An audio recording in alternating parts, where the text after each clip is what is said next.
Capítulo Brasileiro da Sociedade Dinâmica de Sistemas, tenho o prazer de apresentar Paulo Nakamura. Meu nome é Jorge Ramon, estou aqui para entrevistar o Paulo Nakamura. Paulo Nakamura é piloto militar e coronel da Reserva da Força Aérea Brasileira, onde serviu por mais de 30 anos. Trabalhou preponderantemente na área de pesquisa e desenvolvimento, tendo atuado em inúmeros postos, incluindo gerente de projetos, consultor e representante técnico, e uma designação internacional na França por 2 anos. Paulo é engenheiro eletrônico formado pelo ITA e mestre em Ciências Aeroespaciais pela Universidade da Força Aérea. Tem MBA em Gerência de Projetos pela Fundação Getúlio Vargas e desenvolvimento avançado de executivos pela Universidade Federal Fluminense. Tem ainda especialização em System Thinking no MIT e em modelagem de sistemas complexos pela Universidade de Brasília. Atualmente é sócio-diretor da Atitude 45 CIS Serviços e já foi também presidente do capítulo brasileiro da Systems Dynamics Society. Paulo, boa tarde, prazer em estar com você. Como é que você está? Boa tarde. Tudo bom? Bom, Jorge, muito obrigado, né, principalmente pelo convite, né, é um prazer a gente poder conversar e também os ouvintes, né, e acho que parabenizo, né, a sociedade, né, pela iniciativa, porque acho muito importante, né, porque nós, quem atua no meio, que a gente possa trocar essas ideias, conhecimentos, experiências, isso acho que é muito importante para quem trabalha na área. E, de certa forma, conectar essas pessoas que trabalham com dinâmica de sistemas, com pensamento sistêmico, porque eu acho que é um tema muito importante, assim, eu acho que, na verdade, eu acho ele fundamental. Eu falo assim, em todas as áreas, né, do conhecimento, e principalmente os problemas que nós enfrentamos aqui no Brasil e no mundo. Então, aqui estou à disposição. Paulo, agradeço muito, então, você ter aceitado o convite, e eu gostaria de saber, você desenvolve trabalhos em áreas estratégicas, como energia, saúde, segurança e defesa. E como a dinâmica de sistemas te auxilia na obtenção desses resultados, Paulo? Bom, acho que assim, sugiro um pouquinho pelo meu currículo, né? Eu passei, né, oficial da Força Aérea, depois fiz engenharia, mas acho que é importante eu citar um fato. Na verdade, é uma história que o pessoal que ocorreu comigo que acho que assim, marca essa minha necessidade de entender sistemas. E depois, um pouquinho depois, eu tive contato com a dinâmica de sistemas. Bom, essa história, exatamente, eu lá atrás, isso em 2003, eu era, digamos, estava trabalhando, acho que já, né, atuando como engenheiro eletrônico dentro da Força Aérea. Então, e uma das matérias que eu tinha, né, é a parte de engenharia de sistemas. Mas uma engenharia de sistemas, eu falo assim, para circuitos, sistemas eletrônicos. Então, eu vim com esse conceito. Bom, mas o fato é que em 2003, você sabe que em 2003 o Brasil ainda tem também o Programa Espacial Brasileiro, e naquela época o Brasil estava para lançar o terceiro, o VLS, o Veículo Lançador de Satélites. Tá? E eu fui designado na época para acompanhar esse lançamento, porque nós tínhamos, eu trabalhava na área de metrologia, fazendo auditorias e verificando os sistemas da qualidade. Então, eu estava lá em Alcântara nesse dia. Bom, isso estava previsto o lançamento. Um dia antes do que estava previsto, eu estava com um colega meu, isso logo de manhã, trabalhando na sala. Daqui a pouco, né, nós estávamos no centro de controle do lançamento, que fica mais ou menos uns 4, 5 quilômetros da plataforma de lançamento. Bom, eu ouço uma mulher gritando, né, nos corredores do centro, e fogo, né, sabe? Saiu todo mundo correndo, né? O que aconteceu? Está pegando fogo dentro do centro. E eu saio, a primeira imagem que eu tenho é um telão onde as câmeras estavam apontadas para o foguete. E ali eu vi a imagem, né? Muita fumaça, explosões. E naquele momento eu pensei, nossa, tragédia. porque eu sabia que tinha pessoas trabalhando naquele momento. E foi assim. Naquele momento, 21 pessoas, entre engenheiros e técnicos, faleceram naquele acidente. Tá? Era um foguete que, em 3 minutos, vai de 0 a 5.000 graus rapidamente. O que aconteceu? Os técnicos estavam trabalhando, né? E esse foguete, o motor foguete, ele iniciou, né? Digamos, uma falha, só que iniciou com o foguete preso à torre, né, onde o pessoal fazia manutenção. Então, preso nessa torre, rapidamente a base dessa torre, ela, digamos, fundiu, derreteu, ela caiu e envelopou o foguete.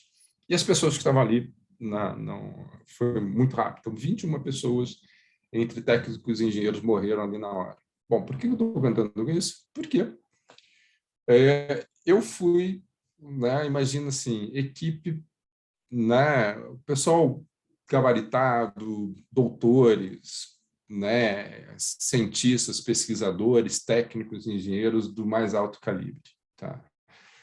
E mesmo assim, um acidente ocorreu com as custas de vidas humanas, tá? Bom, logo depois eu também participei, né, ajudei até um grupo de russos que vieram para ajudar nas investigações, e é ali que eu vi, né, que não existia a culpa numa só pessoa, tá? Ou num grupo. Na verdade, foi uma grande falha sistêmica, tá? Agora imagina eu, né? Exatamente, né? Eu acho que eu falo a gente novinho, com aquela vendo tudo o que aconteceu, porque além do acidente eu tive que eu fui designado para recolher o material daqueles que faleceram e depois entregar para as famílias. Então, imagino que a carga pessoal e profissional foi muito grande para mim. Mas, tá, o que aconteceu? A minha transformação é que naquele dia, um pouquinho depois, eu me perguntei, olha só, o que é preciso, quais são as habilidades, né, que você precisa ter e conhecimentos para gerenciar este tipo de sistemas complexos. E não só complexos, mas são sistemas críticos. E sistemas críticos envolvem uma grande quantidade de recursos financeiros e também vidas humanas. Tá? Só que se nós trazemos para hoje em dia, problemas complexos são isso. Pobreza, saúde, educação, envolve também grandes quantidades de recursos financeiros e também vidas humanas. Ok? Direto ou indiretamente. Bom, aí assim começa a minha busca por entender para se preparar a gerenciar esses tipos de sistemas.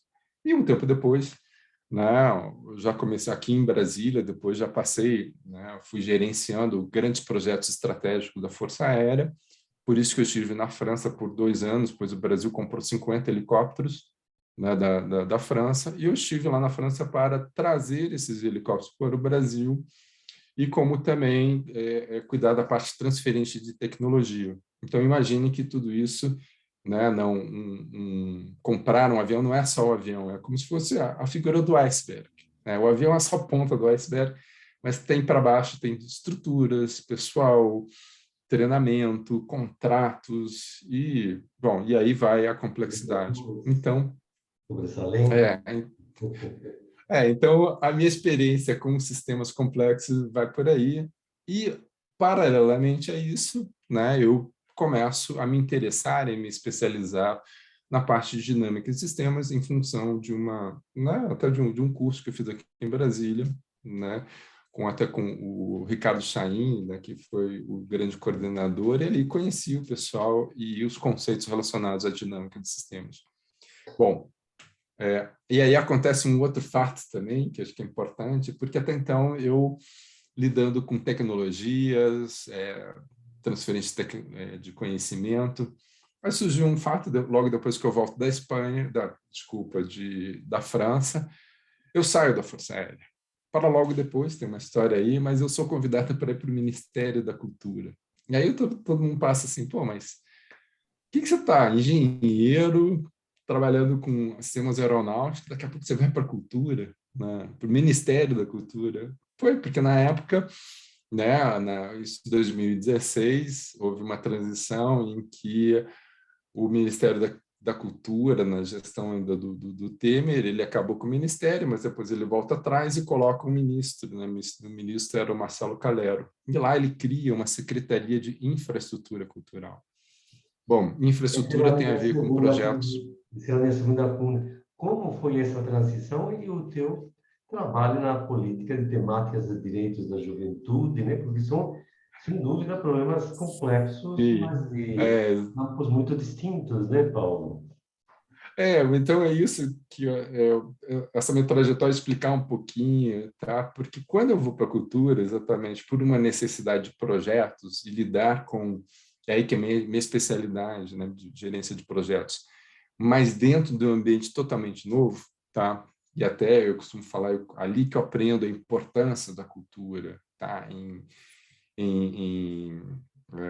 sistemas, em organizações, tá bom? Aprendi um pouquinho isso, mas também lá eu fico à frente responsável por projetos que têm a ver com construção de centros culturais, esportivos e socioassistenciais em comunidades vulneráveis, tá? Então, em função do cargo, eu estive à frente desse projeto. E aí eu pude conhecer um outro Brasil, tá? E também conhecer um outro lado de uma complexidade, tá? Eu falo assim, realmente conhecer um Brasil que pouca gente conhece, né? E em comunidades vulneráveis, imagine isso pelo Brasil como um todo. Então, nós construímos, digamos, centros, né? Acho que quando eu saí, tínhamos construído mais de 250 pequenos centros por todo o Brasil. E ali, né, por estar à frente, conheci, né, todos os problemas relacionados à pobreza, baixa educação, violência. E aí sim, realmente, eu comecei a ver problemas complexos. Mas eu falo também, é quando o engenheiro se torna mais humano, né, quando ele começa realmente a entender, né, essa é uma realidade. A teoria é uma coisa e a prática é outra. Mas, permeando tudo isso, em paralelo, eu vejo assim, além de eu estar trabalhando com pensamento sistêmico, né, a minha experiência foi de estar realmente aplicando em problemas práticos, em problemas reais.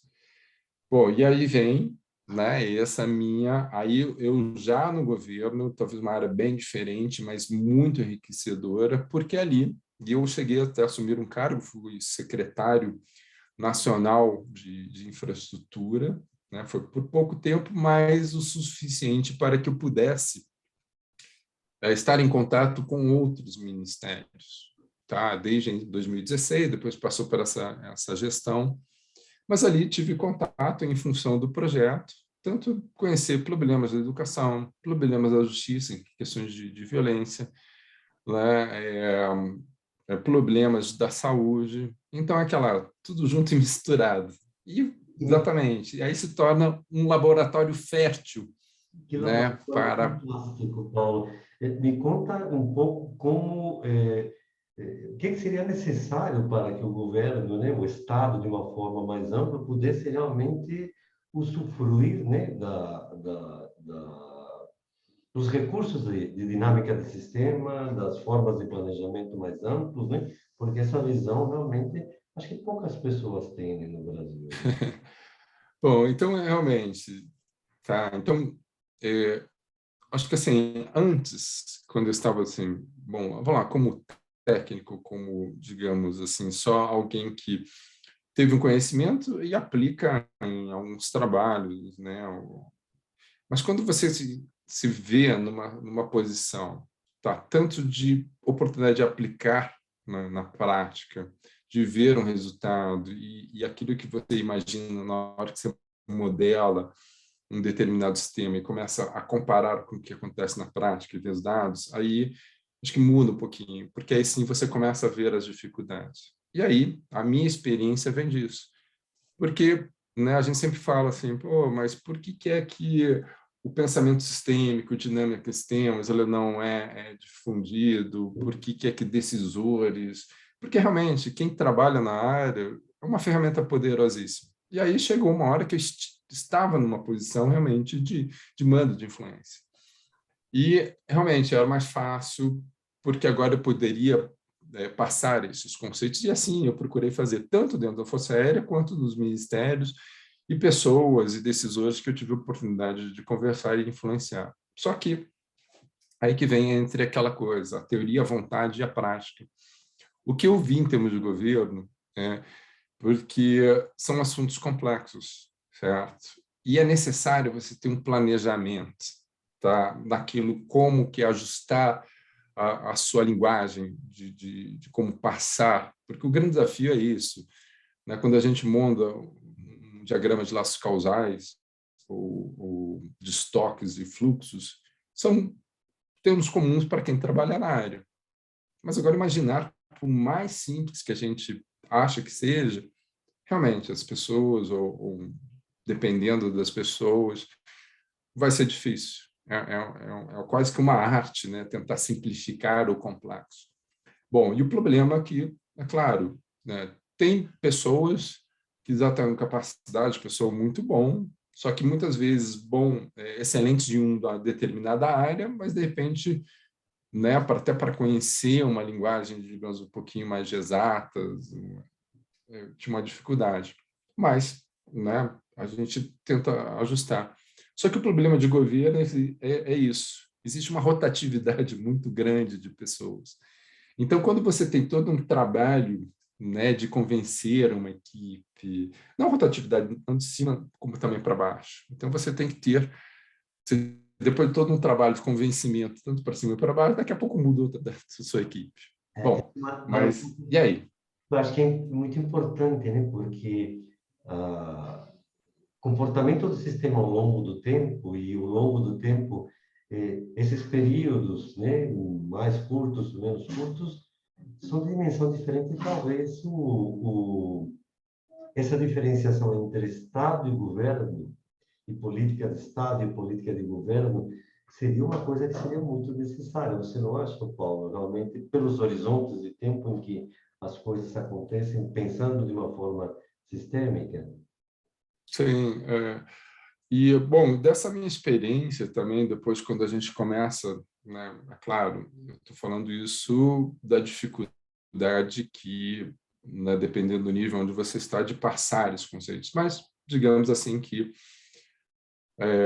eu fiz, digamos, estudos relacionados exatamente com essa questão dos impactos de você criar uma política e depois saber esses resultados. Só que essa minha experiência de governo me leva a uma coisa assim, é o tal dos, né, a dinâmica do sistema fala isso, os delays, os atrasos.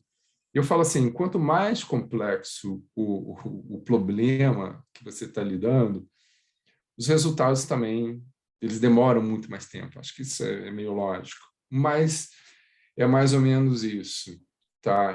Quando eu chego no governo, né, eu vejo muitos projetos que estão dando resultados, mas que simplesmente porque mudou de governo, esses projetos são deixados de lado. Principalmente, apesar de estar dando resultado. Tá? Quando eu chego na posição, eu falo assim, eu salvei alguns projetos exatamente por mostrar, talvez, às vezes de uma maneira simples, num diagrama de laços causais, né? Talvez essa questão, né, de pensar sistemicamente. Eu falo assim, eu salvei alguns projetos, entre eles esse que eu lidei, construção de centros culturais em comunidades vulneráveis, simplesmente por mostrar que, né, aquela configuração de sistema, ela traz resultados. Mas o problema é que, digamos, é uma exceção, tá? Porque a regra que existe você tem muitos projetos bons que estão dando resultados e por falta de uma métrica, de uma clareza de como essas soluções são estruturadas, né, o decisor em diferentes níveis, não, não está dando certo e acaba com esse projeto. E também o outro lado contrário. Existem muitos projetos que estão gastando tempo, recursos, né, orçamento, e daqui a pouco não tem um impacto esperado. É mais ou menos a questão da teoria das restrições. Você tem um cano, você tem um fluxo muito grande de água, e você vai ver no final só tem um filetezinho saindo. Tá? Então, esse tipo de projeto também, ele continua aí operando, gastando um monte, mas simplesmente porque você não, muitas vezes falta uma métrica, né? E talvez uma explicação, né, que convença, né, decisores. Bom, nisso tudo, né, quais são as minhas, digamos assim, alguns aprendizados, tá? Então, é claro, existem diferentes tipos de pessoas com diferentes tipos de conhecimento e você pode ir aprofundar o teu trabalho em dinâmica de sistemas, a criação de um simulador e descer até, né, até o detalhe, né, da variável e dos cálculos feitos. Mas também existem decisores importantes, né, os stakeholders, em que, né, você tem que se planejar muito bem para não ir além, né, daquilo que esse decisor precisa. Então, muitas vezes eu costumo falar aquela coisa, você tem que estar na cabeça, né, com aquele teu entendimento, toda a lógica, né, todo o sistema já mapeado, para que muitas vezes é aquela coisa, você vai entrar no elevador e você só tem do térreo até o 10º andar para mostrar a tua ideia, entendeu? E aí que eu acho, né, eu vejo muito, né, no grupo pessoal da questão do storytelling, sabe? Eu acho que assim, isso também é fundamental digamos, para quem faz modelagem, quem trabalha com dinâmica de sistemas, certo? Saber também como passar a mensagem. E aí a importância, né, de storytelling, data storytelling, né? E eu estou fazendo um curso agora, talvez uma regra, você tem que explicar todo um sistema complexo em apenas 3 variáveis. Escolha 3 variáveis, imagina, é uma arte.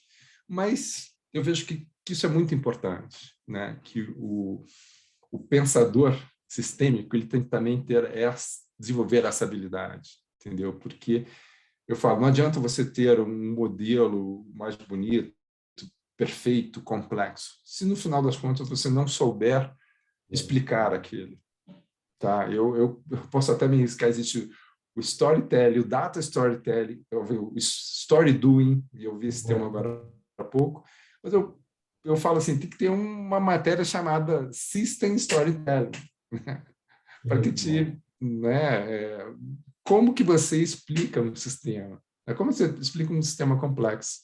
Então, isso tá um pouquinho da minha experiência, é importante desenvolver essa habilidade de transmitir.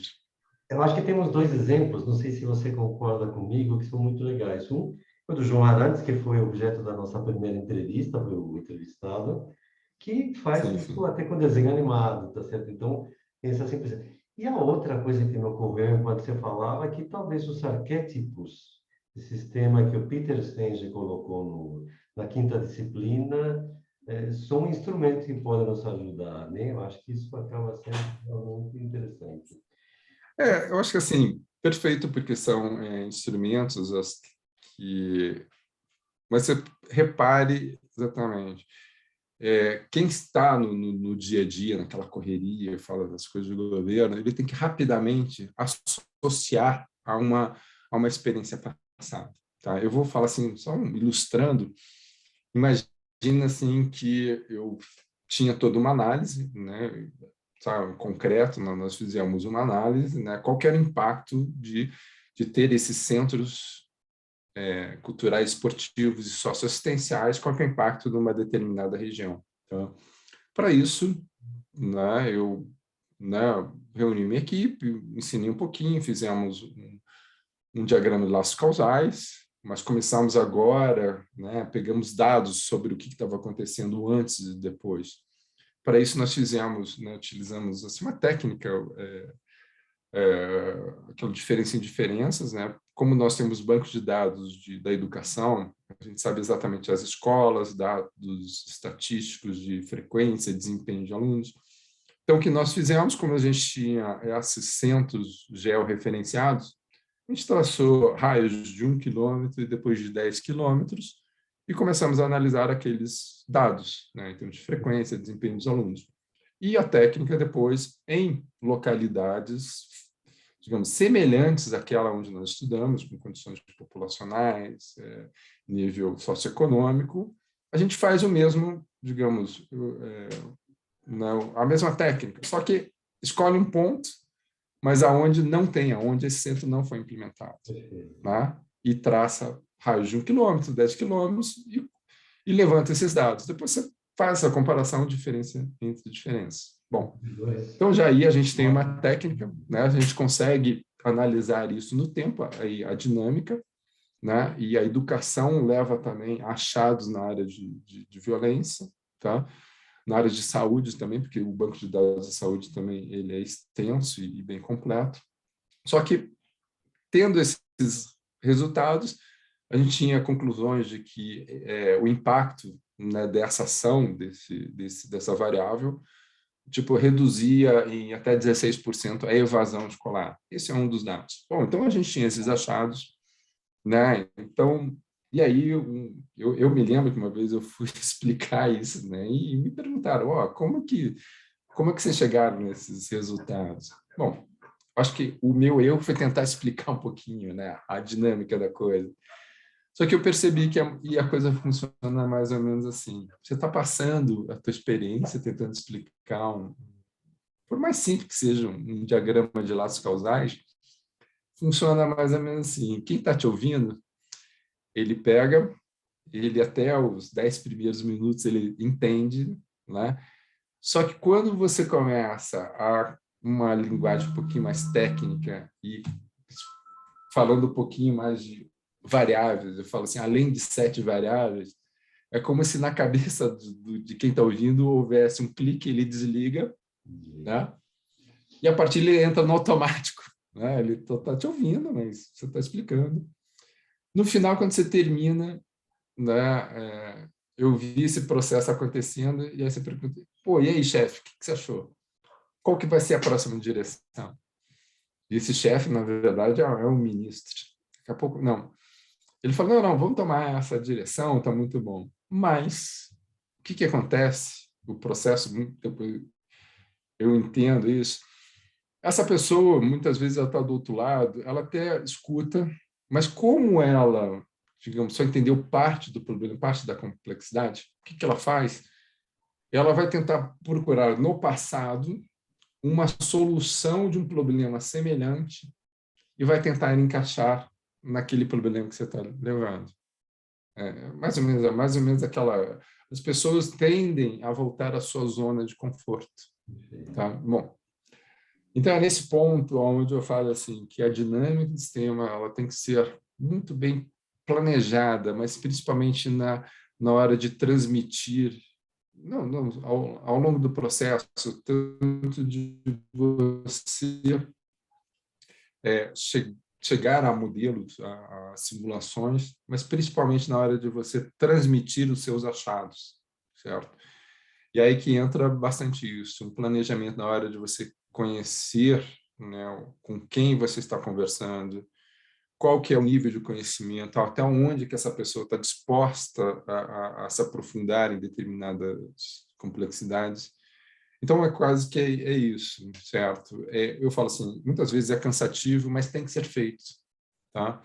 Porque se não for assim, muitas coisas boas dos achados que, por meio da metodologia, a gente consegue entender e que, por uma falta de tato, às vezes, eu falo assim, eu me coloco nisso porque eu errei aqui, eu poderia ser mais claro em como passar esses achados. Bom, mas a experiência leva, é preciso ter um planejamento na hora também de como passar isso.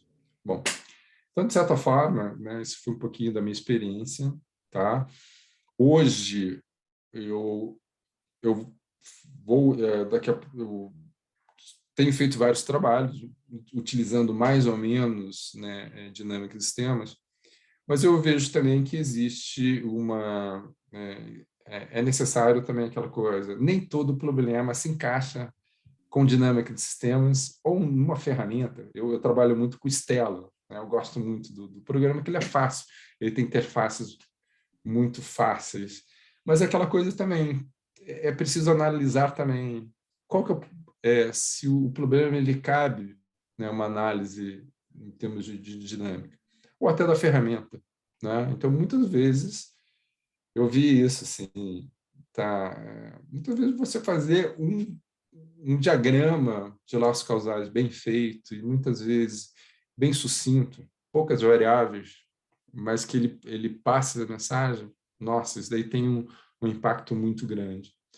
Então, para quem, né, quem está começando em termos de modelagem, na área do conhecimento da dinâmica, é preciso ter, digamos, essa dosagem, tá? Entre, né, fazer e se aprofundar muito. Eu falo, você pode ir, você precisa ter os achados, séries históricas, estatísticas, mas é muito importante também na hora de você transmitir, né, os seus achados, de transmitir os seus modelos. E aí vem até onde, né, que você deve avançar numa modelagem. O que é isso? Desde o estudo, análise, criação de diagramas, desenvolvimento de um simulador e depois os achados. Esse planejamento está sempre sendo dosado e sendo adequado. Pelo que eu entendo, de fato, o dinamista de sistemas tem que esconder um pouco de toda essa complexidade e mostrar realmente a essência dos fatores essenciais dos resultados, né? Então, tá? Quero parabenizar pela a sua trajetória, uma trajetória rica, tá certo? Cheia de experiências importantes, né? Tanto na área de pesquisa e desenvolvimento, Força Aérea e no governo, e como presidente do próprio capítulo brasileiro da Sociedade de Dinâmica de Sistemas. Muito obrigado, Paulo. Mantemos Eu que contato, agradeço. tá? E a gente, acho que são ideias que estão sendo semeadas que até talvez essa articulação governo, iniciativa privada e academia seja um problema a ser modelado, né, sistemicamente, tá certo? Sim, sim. Sabe, a gente Tá bom, oferecer Jorge. uma Muito solução, obrigado. certo? É, Tá? muito Agradeço. obrigado e a todos também fico à disposição. Fico aí aberto a gente trocar experiências, assim, porque com certeza cada um eu falo assim, cada um as suas ferramentas, caramba, a gente pode, eu falo assim, a sociedade, esse grupo de pessoas com esse cabedal de conhecimento e ferramentas disponíveis, nós temos condições de exatamente prover essas soluções, tá? Problemas complexos. Bom, mas fica aí a reflexão que nós temos um poder muito grande. A gente tem que aprender a nos organizar e realmente prover isso para quem precise. Tá? E aí eu acho que é um esforço, né? Acho que coletivo. Tá bom? Mas fico aí à disposição e muito obrigado, Jorge. Eu que agradeço, Paulo. Boa noite para você. Boa Bom noite. para você. Tudo de bom. Até mais. Um abraço.